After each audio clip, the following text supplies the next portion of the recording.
Bonjour et bienvenue à tous dans ce webinaire proposé par EasyApp. Moi, je suis Sébastien Delbon, ça fait plus de 25 ans que je suis directeur des systèmes d'information. Le constat que j'ai pu avoir, et puisque ça fait bientôt 6 ans que je suis aussi à temps partagé, c'est-à-dire que j'interviens pour plusieurs structures, le constat est à chaque fois un peu le même, hein. La documentation qu'on peut retrouver sur le système d'information est installée sur différents outils, parfois sur du Word, parfois sur de l'Excel.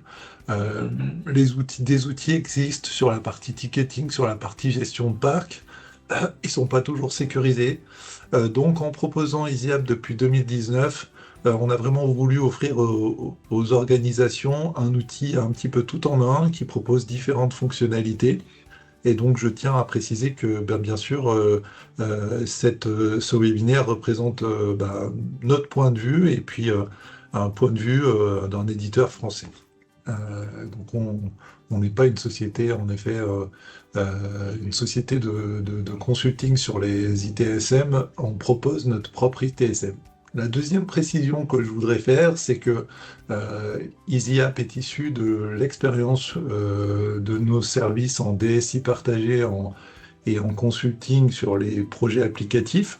Donc elle est issue d'une expérience terrain et donc on a vraiment construit l'outil autour de ce qu'on arrive à proposer, de ce qui est essentiel pour nous, un outil plutôt pragmatique. Voilà l'introduction que je voulais faire. On va passer à la première partie. Donc la première partie, le libre, des outils performants. Euh, Moi, je voulais d'abord préciser d'entrée que, quitte à décevoir certaines personnes qui participent, c'est que l'objectif n'est pas du tout de descendre en flèche les outils libres. Nous-mêmes, nous appuyons sur des outils libres et beaucoup d'outils libres sont plutôt très performants. Voilà. Typiquement, on peut citer le langage PHP, MySQL ou OCS Inventory, qui sont des outils libres qu'on utilise, par exemple, dans EasyApp de manière packagée. Donc l'objectif est plutôt de vous présenter sur certains sujets qui peuvent être des sujets concurrents à EasyApp. Pourquoi dans certains cas, en fait, ces solutions libres nous paraissent mal adaptées et pourquoi on a fait le choix de développer notre propre solution. Euh, donc, on a essayé de dégager plusieurs éléments qui nous permettent de répondre à ces questions. La première, c'est que les outils libres ont un avantage, c'est qu'ils sont développés par une forte communauté. Donc ça, c'est puissant parce que ça permet d'avoir une certaine pérennité du code, d'avoir aussi un grand nombre de contributeurs. Mais comme toujours, il y a aussi des désavantages. C'est que quand on veut une fonctionnalité spécifique ou quand on veut adapter les fonctionnalités existantes, c'est assez difficile sans développer soi-même. Il faut passer par une société et là, pour le coup, elle doit rentrer dans le code GLPI et ça devient toujours un peu plus complexe. Donc, souvent, des plugins existent pour ajouter des fonctionnalités. Ça nécessite chaque fois de s'assurer de la qualité de chaque plugin et de savoir le paramétrer aussi. Voilà.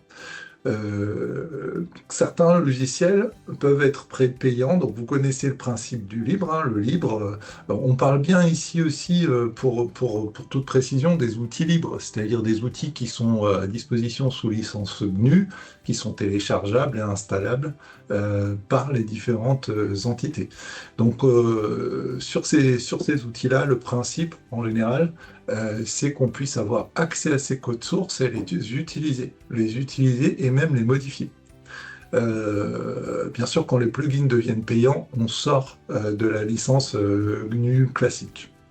Ce qu'on peut constater aussi sur ces outils, c'est que de manière globale, il n'y a pas beaucoup d'efforts qui sont faits sur l'ergonomie, même si on constate ces derniers temps que des progrès sont en cours. Notre grosse différenciation, là, et l'élément qu'on a voulu mettre en avant chez EasyApp, ce sont les utilisateurs qui définissent leurs besoins. Donc tous les utilisateurs d'EasyApp vont pouvoir faire part de leurs besoins et on les intègre au fur et à mesure dans les sprints. Donc on peut vraiment avoir un outil qui petit à petit comporte toutes les fonctionnalités dont on a besoin. Il est aussi possible de faire des développements spéciaux sur un logiciel qu'on connaît, qu'on maîtrise. Donc voilà, par exemple, je veux vous donner des choses assez classiques, mais nous, on a pu intégrer assez facilement de l'IA dans notre outil, parce que c'était quelque chose d'assez simple pour nous et que l'outil est proposé en SaaS. Voilà. Donc par rapport à des outils qu'on va installer soi-même, il y a des fonctionnalités comme ça qu'on peut aller chercher. Deuxième chose, les outils libres sont souvent anciens, ils ont tellement évolué et couvrent tellement de possibilités de besoins qu'ils ont un peu parfois perdu en ergonomie, en simplicité d'utilisation et de paramétrage. Voilà. Moi, le constat que j'ai en tant que DSI pour les avoir utilisés, c'est que notamment sur les outils d'ITSM ou de ticketing, c'est que le nombre d'options de paramétrage disponibles font que quand on démarre un projet, c'est quand même assez complexe de le paramétrer et assez difficile de ne pas faire appel à une société pour le faire. Donc là aussi, les outils libres sont internationaux et globalement, sauf peut-être quelques plugins, ils ne disposent pas de fonctionnalités spécifiques au marché français. Voilà. Donc chez EasyApp, on a vraiment un seul mot d'ordre et c'est vraiment là sur lequel on se positionne, hein, c'est conserver une simplicité, un nombre de champs limité, un paramétrage limité. Ça nous oblige à faire des choix, voilà, très clairement, et c'est là où il faut être tout à fait honnête aussi, hein. Notre outil, il permet de faire un certain nombre de choses, on a fait des choix, mais il ne permet pas une gestion hyper avancée du ticketing. On a déjà beaucoup d'options, ça correspond à 90% du besoin de marché, mais notre objectif, c'est que l'outil reste simple, simple à comprendre, paramétrable, il intègre de l'IA, mais vous n'allez pas retrouver 150 champs sur la fiche du matériel et vous ne retrouverez jamais 150 champs. Pour moi, en tant que DSI, avoir 150 champs de détails sur la fiche du matériel en visu, ça n'apporte aucune information. Donc, on essaye d'être assez strict sur voilà, qu'est-ce qui est utilisé à 90% pour pouvoir vraiment se dire voilà, qu'est-ce qu'on intègre.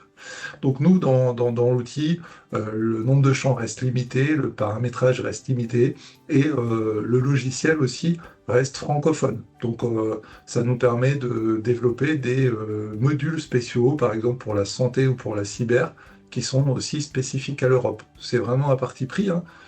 Chaque solution a ses avantages, a ses inconvénients. La nôtre en fait partie, et donc nous, on est plutôt sur cet usage francophone et sur l'idée de développer des modules un peu spécifiques que les autres n'ont pas. Au niveau de la structuration, ça c'est quelque chose qui est très important pour moi, c'est qu'on travaille de plus en plus dans un contexte où on a plusieurs entités juridiques, plusieurs établissements, plusieurs unités de production, plusieurs... Voilà, donc il y a souvent besoin d'avoir une gestion différenciée par lieu, d'avoir une gestion différenciée par adresse. Et cette notion-là, on la trouve globalement absente des logiciels libres qui ont dû s'adapter à un contexte d'internationalisation. Et c'est tout à fait logique, hein, il n'y a pas de souci là-dessus, mais quand on veut vraiment savoir sur cet établissement à telle adresse quel est mon parc, on a une notion de lieu qui est parfois vague selon les outils. Donc nous, vraiment, on a voulu cadrer au niveau de EasyApp un vrai découpage de l'organisation, de l'entreprise, de la collectivité, de l'association, où elle peut intégrer les différents établissements qu'elle a, les différentes entités et les différentes adresses. Voilà. Donc il va y avoir ce découpage-là. Et même dans le domaine de la santé, on va avoir la notion de finesse juridique et d'établissement. Donc on peut aller loin dans le découpage et on va pouvoir affecter le parc à chacune des entités, chacune des adresses.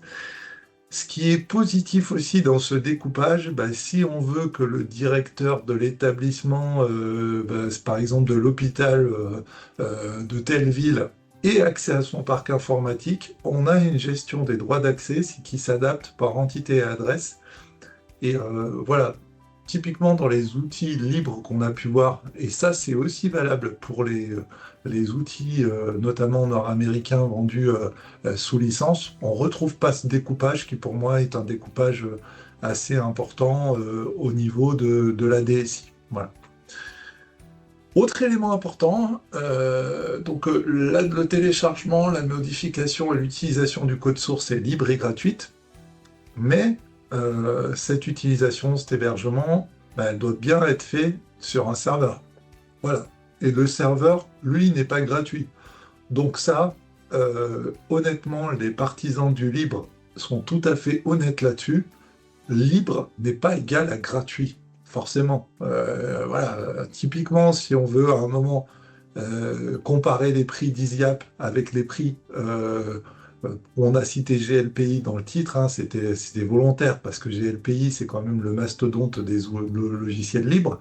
Ben forcément, si vous voulez comparer le prix d'Isiap avec un GLPI, si vous voulez être honnête, il va falloir intégrer une part du coût du serveur, une part du fonctionnement du serveur, une part de maintenance du serveur, une part de mise à jour de ce serveur et de l'outil libre que vous aurez reçu, une part de sauvegarde. Et donc, voilà. Le coût du serveur, il n'est pas forcément mutualisé, hein, il est souvent installé en interne. Le serveur doit être maintenu, la qualité est sauvegardée, sinon il devient la principale source de piratage de l'entreprise. Ça aussi, on le voit beaucoup. C'est que même si vous mettez en place un serveur sur un outil libre, c'est pas pour ça qu'il faut mettre en place un serveur qui a plus de 10 ans. Donc ça aussi, on le voit comme pratique, c'est qu'on se dit, bah oui, notre outil de ticketing, vu que c'est pas hyper stratégique et de documentation de gestion de parc, on va le mettre sur le vieux serveur qui est tombé en panne plusieurs fois, qui est au bout du couloir et qui est plus maintenu, et qui est sous une vieille VM. Ah non, ça c'est pas raisonnable. C'est-à-dire que si le serveur qui comporte toutes vos données informatiques, c'est celui qui a la plus grosse faille parce que vous n'avez pas mis à jour GLPI, parce que vous ne pouvez plus, le serveur est trop vieux depuis des années, ça peut pas aller. Voilà, nous c'était vraiment notre message fort du webinaire d'aujourd'hui, c'est que si vous voulez à un moment faire un comparatif réel, il faut faire un comparatif réel. Et quand on l'a fait réellement avec des clients potentiels d'Isiap, on se rend compte qu'il y a vraiment match entre des outils comme Easyap et des outils libres au niveau tarifaire. Donc ça, c'est vraiment un constat assez alarmant, c'est que si on veut gérer son outil libre convenablement, ben en fait, il est nécessaire quand même de faire des coûts et des comparatifs de coûts par rapport aux solutions payantes parce que ben, on se rend compte que ben, il y a match. Voilà. Donc, nous, au niveau d'EasyApp, on met à jour nos serveurs automatiquement, on a une application dans le cloud, en SaaS, on a une équipe pour administrer, on a une équipe pour sauvegarder, tout est inclus, l'hébergement est en hébergement données de santé, voilà, qui garantit une sécurité optimale hein, et une maintenance importante. C'est un standard fort à l'hébergement de données de santé, avec une réplication sur 2 data centers et un niveau de sécurité important, puisque même le prestataire doit avoir une habilitation hébergement de données de santé. Pas besoin d'avoir de compétences particulières pour ouvrir un tenant EasyApp. Quelques clics suffisent. Ça aussi, quand on met en place un outil libre, bah, il faut que soit on ait un administrateur qui bidouille et qui connaisse un petit peu soit le serveur Linux, soit l'installation, le paramétrage. Parce que si on le paramètre avec toutes les options de sécurité qui ne sont pas remplies. Les outils libres sont hyper performants sur la sécurité, mais comme dans tout outil, il faut la configurer, et il faut quand même qu'on ait quelqu'un d'un peu compétent là-dessus. Donc voilà, là aussi, c'est ce qu'on a voulu simplifier au travers d'EasyApp, c'est que on peut vous ouvrir un tenant, un espace en quelques clics. Et enfin, ce qu'on trouve vraiment hyper vertueux, parce que ça c'est pour le coup quelque chose sur lequel on travaille beaucoup, c'est que bah, forcément quand chaque société, c'est ce qu'on voit, hein, nous toutes les sociétés, toutes les organisations qui sont sur des outils libres, eh ben, elles ont souvent soit un serveur, soit une VM qui fait tourner l'application libre. Et c'est vrai qu'en ayant une application SaaS comme la nôtre, et ben en fait on a seulement 3 serveurs pour nos 100 clients. Donc on a économisé déjà près d'une centaine de serveurs ou de machines virtuelles.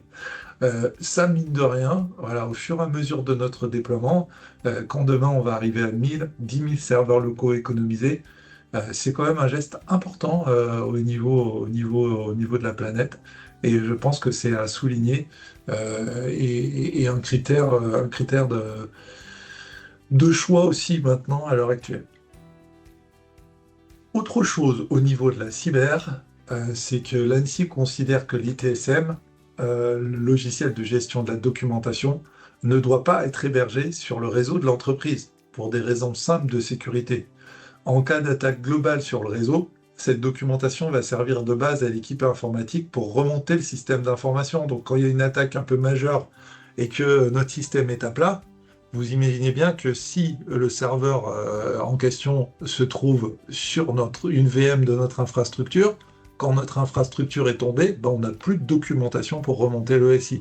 Et ça aussi, ça rajoute une contrainte supplémentaire quand on veut passer sur un outil libre en interne, c'est qu'il faut prendre une VM qui n'est pas sur son infrastructure, parce que sinon on ne respecte pas cette consigne.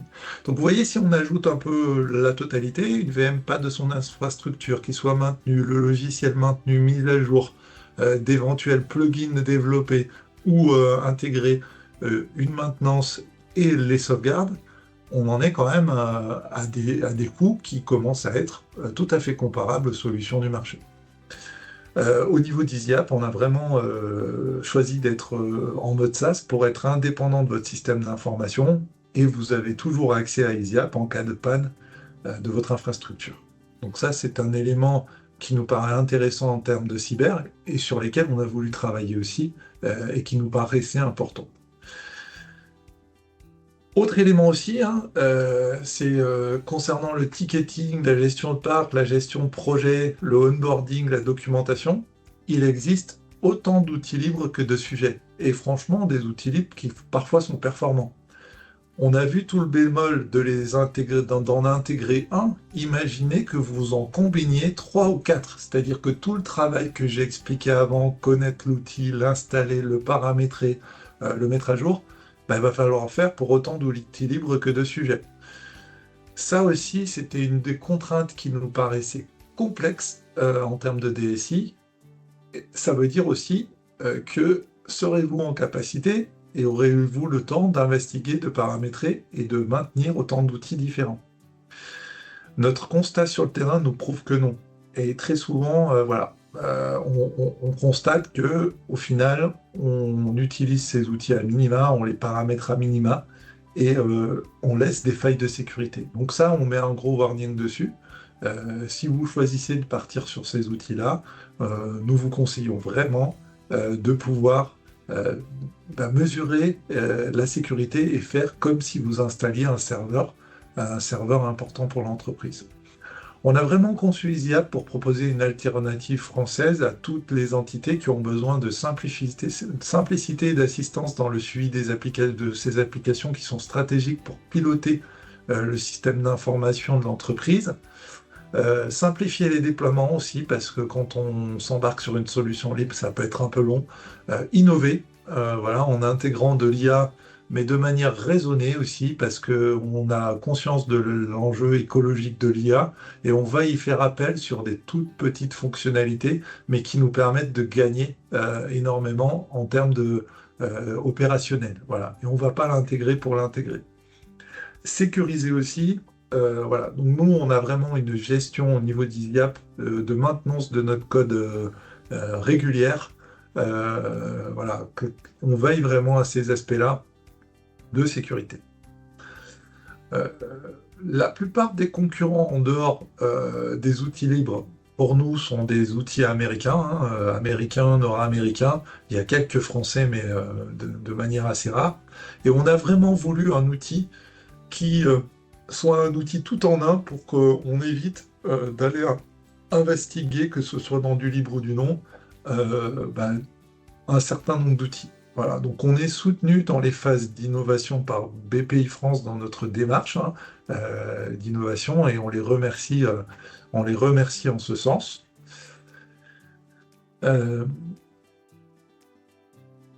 Qu'est-ce qu'on propose? Voilà, nous, on a fait une petite passe sur quelle est notre comparaison avec les outils libres.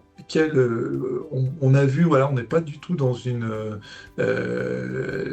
tirer à boulet rouge sur les outils libres qui ont leur utilité, nous-mêmes nous les utilisons, mais on a constaté qu'il y avait un certain nombre de choses qui faisaient que entre EasyApp et un outil libre, ça nécessitait de rédiger un vrai cahier des charges, d'avoir une vraie vision, de comparer des coûts de manière honnête, Et quand on fait ça, bah, en fait, il y a une vraie question sur vers quelle solution on s'embarque. Notre proposition, elle est assez simple. Nous, on est sur un outil qui est entièrement développé en France. Il y a certains modules, on va dire 80% du code qui a été entièrement développé par nous. Parfois, on s'appuie sur des solutions tierces. Vous le verrez en matière d'IAM, on s'appuie sur une solution française qui s'appelle User aussi, qui est un partenaire et qui nous permet d'avoir une solution de gestion d'identité. Et on s'appuie aussi sur des outils libres, puisqu'on a aussi un partenariat avec FactorFX, qui est un des contributeurs forts de OCS Inventory. Donc on utilise le logiciel OCS libre, OCS Inventory, pour nous faire les remontées d'inventaire. Donc on est vraiment dans cette démarche d'avoir une solution packagée qui est adaptée au marché français et francophone et à tout type de secteur. Notre outil est full web. Quand on nous demande une installation on-premise, bien sûr c'est non, parce que c'est pas dans notre politique. Comme on vous l'a dit, on veut proposer une solution qui est en dehors du système d'information, hein. C'est un de nos objectifs, hébergé dans 2 data centers en France. Pour vous donner un peu un ordre d'idée, on a déjà à peu près 2000 entités juridiques qui sont gérées dans EasyApp et pas loin de 12 000 matériels. Ça représente une cinquantaine de clients. Si j'avais fait le même webinaire l'année dernière, on serait peut-être à une vingtaine de clients. Donc on gagne énormément de clients. C'est une application qui monte énormément en maturité et on travaille déjà avec des mutuelles, avec des associations, des collectivités, des sociétés du numérique et des hôpitaux également. Qu'est-ce qui fait notre grosse différence? Comme je vous l'ai dit, produit tout en un, mais modulaire. Vous avez un certain nombre de modules, une dizaine de modules, et vous allez pouvoir choisir ces modules. Notre grosse différence par rapport à beaucoup d'acteurs qui proposent du SaaS ou qui proposent des solutions cloud, c'est que vous allez payer une seule licence pour l'ensemble de vos salariés et vous ne serez plus bridé dans l'utilisation. Je vous donne un exemple, vous avez besoin d'un système de ticketing pour votre informatique, pour les responsables applicatifs, pour vos RH, pour éventuellement les prises de congés. Eh ben, vous allez avoir la possibilité d'avoir un système de ticketing pour toute l'entreprise, utilisable par toute l'entreprise, intégré dans la licence. Donc pas de surprise au niveau des coûts de licence. Un produit innovant aussi, puisque par exemple en France, on est connecté à l'annuaire de santé, donc ça, quand on gère ses utilisateurs, c'est hyper intéressant. On va avoir la possibilité de gérer tout le numérique en santé, mais on a aussi intégré des outils d'intelligence artificielle sur lesquels on essaye de tirer parti des outils d'IA pour avoir des gains de productivité. On est aussi connecté à Office 365 et Google Cloud. Ça veut dire que les utilisateurs, pour utiliser EasyApp, peuvent se connecter en SSO avec leur mot de passe habituel sans complexité. Donc on a un peu ces atouts-là, voilà, par rapport à pas mal d'outils, dont les outils libres, hein, qui n'ont pas forcément la connexion avec Office 365 et Google Cloud, en tout cas pas nativement. On va être disponible sur Edge et sur Chrome. Grosso modo, on est aussi compatible Firefox, mais pour le coup, Firefox est un peu en perte de vitesse en ce moment. Voilà. On a bien sûr un support 5 jours sur 7, hein, un support qui va répondre à vos demandes, à vos tickets. On a différents modules. On a un module informatique qui est vraiment destiné aux équipes informatiques, qui permet de gérer le parc, de cartographier les équipements, d'automatiser les processus, de cartographier les applications. On a un module qui est un module de ticketing qui, lui, comme le module projet, est ouvert à toute l'entreprise, c'est-à-dire que vous pouvez très bien en faire un module que pour l'informatique, mais demain, si vous avez besoin que le service RH, par exemple, utilise ce système de tickets, pas d'installation, pas de choses compliquées, vous rajoutez des sujets et on peut commencer. Voilà, donc il y a aussi cette ouverture aux autres services, et comme je vous l'ai dit, à partir du moment où vous avez l'outil ticketing, il n'y a pas de coût supplémentaire si vous l'utilisez pour un autre service. Donc ça, c'est pour le coup hyper économique parce qu'on voit vraiment dans beaucoup d'entités ce besoin un peu de centralisation des tickets. Au niveau des équipes métiers, il y a 3 modules principaux et un 4e qui est en train d'arriver. Le module Easy Identité. Alors ça, c'est un module qui se veut assez innovant, qu'on retrouve dans certaines applications libres d'ailleurs, mais vous voyez, ça fait encore une application supplémentaire à maîtriser. Et du coup, ce module identité, il vous permet, via un formulaire, il permet à vos utilisateurs de créer un utilisateur sur votre réseau d'entreprise, sur des outils connectés, sur tout outil qui dispose d'une API. Donc ça, ce module-là, c'est un module plutôt innovant qu'on propose avec un de nos partenaires français qui s'appelle User. Il y a un module également Easy Portail qui vous permet de faire d'EasyApp le portail intranet de votre entreprise, hein, puisque votre collaborateur il va pouvoir avoir accès à la documentation utilisateur, au ticketing, à la création des utilisateurs, au projet. Ben, autant intégrer une brique aussi intranet, hein, donc vous verrez. On est très bien positionné en termes de prix sur la partie intranet. Voilà, je devrais pas vous le dire, mais en tout cas, on est bien positionné sur cette partie-là. Une partie santé, puisqu'il y a des spécificités en France. Alors, ce module est vraiment français pour le coup, pour les Européens qui nous écoutent. Ce module est vraiment français, mais il permet, et ça montre les capacités de développement qu'on a, de gérer une connexion avec l'annuaire de santé. Et depuis peu, on a des demandes d'entreprises dans l'industrie ou d'hôpitaux qui nous disent, mais c'est bien, mais avec votre système de tickets, si je dois changer une borne Wi-Fi dans la salle d'opération numéro 34, il faut que je puisse identifier cette salle. Voilà, j'ai besoin. Et donc, on est en train de sortir un module qui s'appellera Easy Immobilier et qui va permettre de gérer l'ensemble de vos bâtiments, de pouvoir les utiliser dans le système de ticketing. Et on va aussi intégrer un outil GMAO puisque vous pourrez inscrire vos équipements principaux et la maintenance préventive curative de ces équipements. Un panel de fonctionnalités, il y a aussi un module qui est en préparation et qui va vous permettre d'intégrer vos tableaux de BI. Parce que ça aussi, c'est quelque chose d'important, c'est que de plus en plus, les clients ont des outils de BI qui leur sont propres. Il faut savoir qu'avec EasyApp, vous pouvez les intégrer directement dans EasyApp, vous pouvez même gérer les droits dans EasyApp, mais vous pouvez aussi utiliser via des API toutes les données d'EasyApp pour constituer vos tableaux de bord.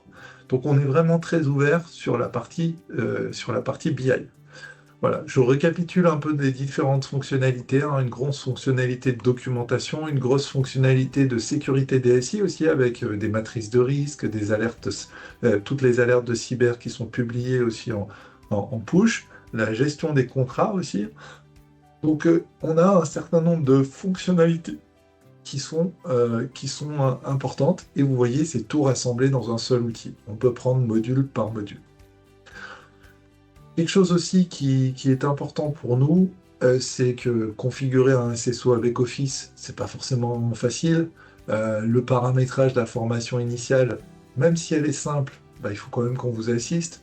Il y a des besoins de reprise de données, il y a des besoins de mise en place d'inventaire de procédures, et il y a souvent un accompagnement au démarrage. Donc on est vraiment là aussi pour vous accompagner sur tous ces éléments.